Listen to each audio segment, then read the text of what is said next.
Hello students, आज हम पढ़ेंगे मॉलिक्यूलर मॉस क्या होता है।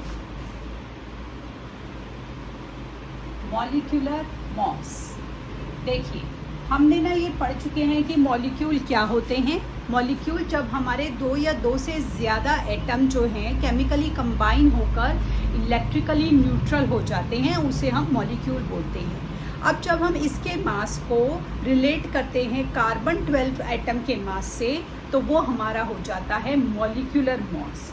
तो देखिए, मॉलिक्यूलर मॉस को निकालने के लिए हम अपने सिंपल कुछ पैरामीटर्स को यूज़ करते हैं।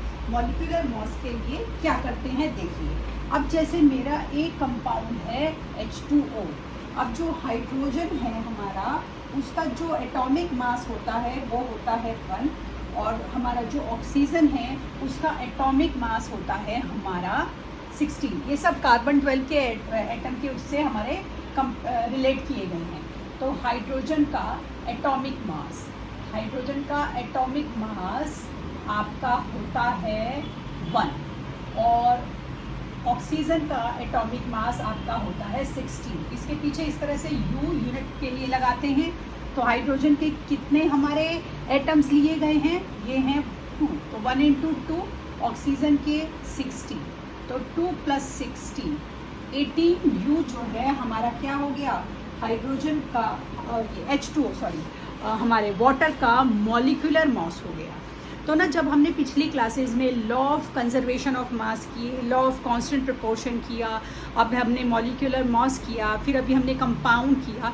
कुछ हम ना प्रैक्टिकल क्वेश्चंस ले लेते हैं ताकि हम इन सारे कंसेप्ट को एक बार रिवाइज कर सकें। तो चलिए मैं अब पहला क्वेश्चन ले रही हूँ, जिसमें हमें पता लगेगा कि हम क्या कर रहे हैं।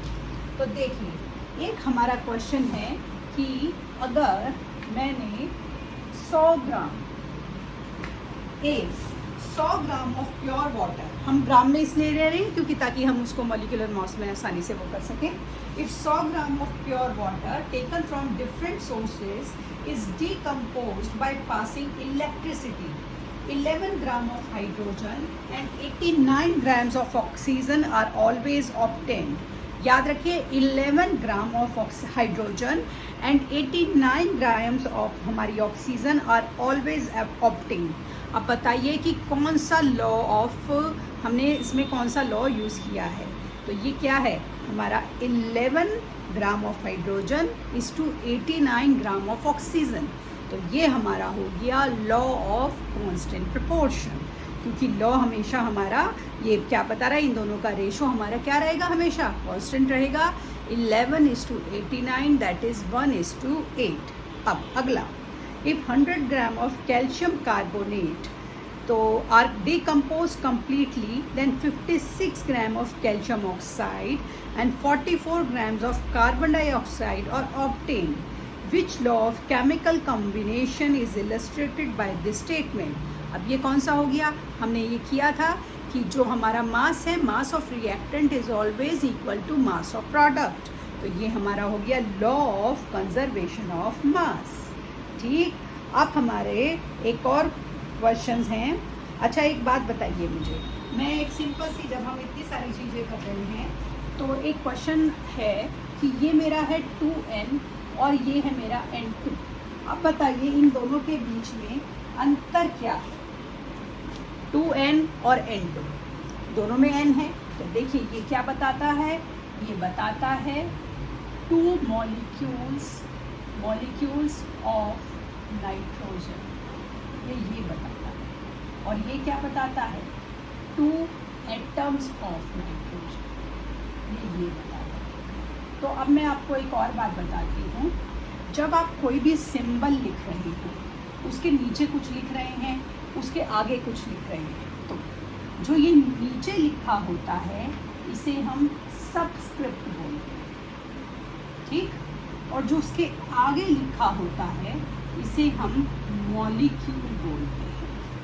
तो कभी भी हम किसी भी एलिमेंट की सबस्क्रिप्ट को चेंज नहीं कर सकते। क्यों? क्योंकि उसके वो एटम्स केमिकली अपने आप ही कंबाइन होंगे, नहीं तो रिएक्शन नहीं होगा। हम मॉलिक्यूल्स बढ़ा सकते हैं कि मॉलिक्यूल्स हमने 1 लिए, 2 लिए, 10 लिए, 50 लिए या 100 लिए। जो एटॉमिसिटी है वो हम चेंज नहीं कर सकते।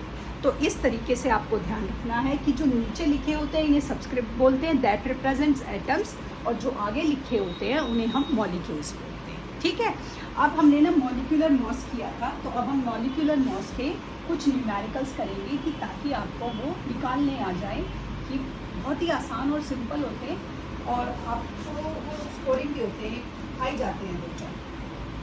तो देखिए, calculate the molecular mass of the following compounds. अब आपको दिया गया है मीथेन, तो मीथेन आपका क्या है, CH4।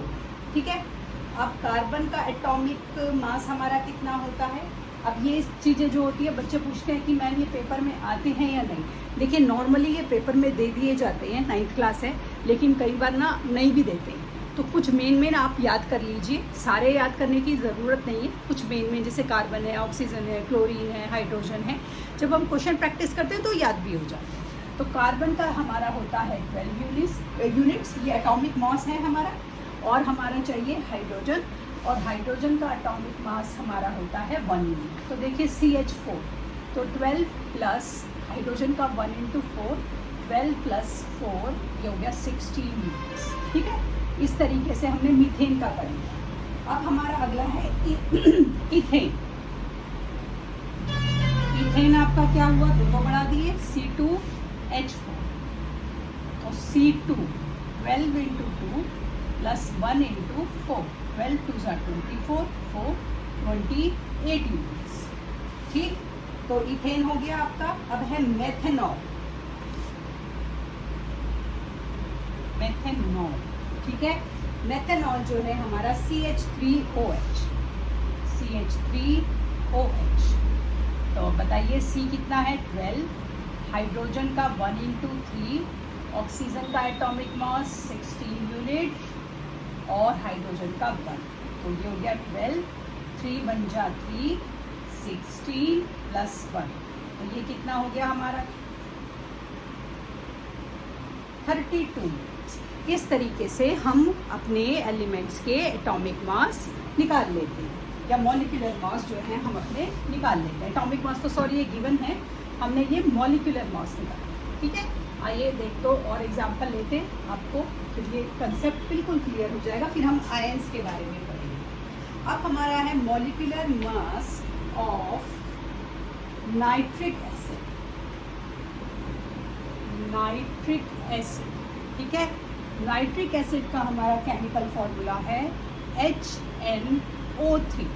तो हाइड्रोजन का तो एटॉमिक मास हमारा 1 है, ऑक्सीजन का 16 है, और नाइट्रोजन का एटॉमिक मास आपका होता है 14।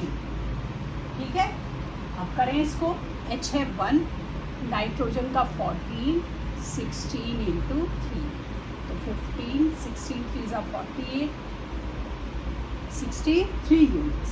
इस तरीके से हमने इनका मॉलिक्यूलर मास निकाल लिया। आइए 1-2 और करते हैं। अब है आपका क्लोरोफॉर्म। क्लोरोफॉर्म, हाँ, ये है हमारा क्लोरोफॉर्म।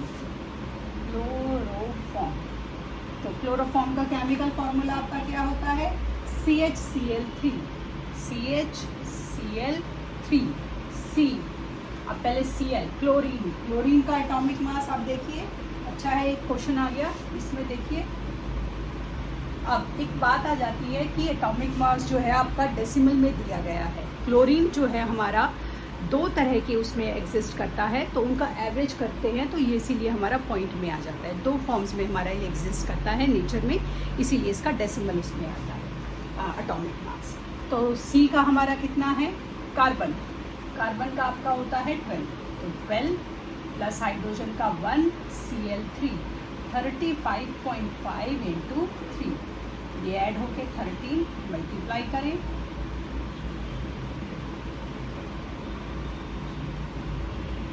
तो ये आपका आ गया 119.5। तो इस तरीके से हमने ये मॉलिक्यूलर मॉस करे, और एटॉमिक मॉस से इस तरह से हम मॉलिक्यूलर मॉस निकालते हैं। तो अब हमने ये सीख लिया कि जो हमारे एटम्स हैं वो मॉलिक्यूल्स की फॉर्म में एग्जिस्ट करते हैं, तो हमारे क्या क्या हम कंसेप्ट्स को अप्लाई करते हैं। अब जो हमारा दूसरा फॉर्म होता है जिसमें हमारे एटम्स एग्जिस्ट करते हैं, वो होते हैं आयंस। जो आयंस होते हैं वो क्या होते हैं, आयंस जो होते हैं वो हमारे चार्ज पार्टिकल्स होते हैं। चार्ज मतलब अभी तक हमने इनमें जो भी कुछ किया उनमें कोई भी चार्ज नहीं था, ना पॉजिटिव ना नेगेटिव। आयंस में हमारा चार्ज होता है। अब ये कैसे करते हैं इसे हम कल की क्लास में पढ़ेंगे। तब तक के लिए शुभ रात्रि।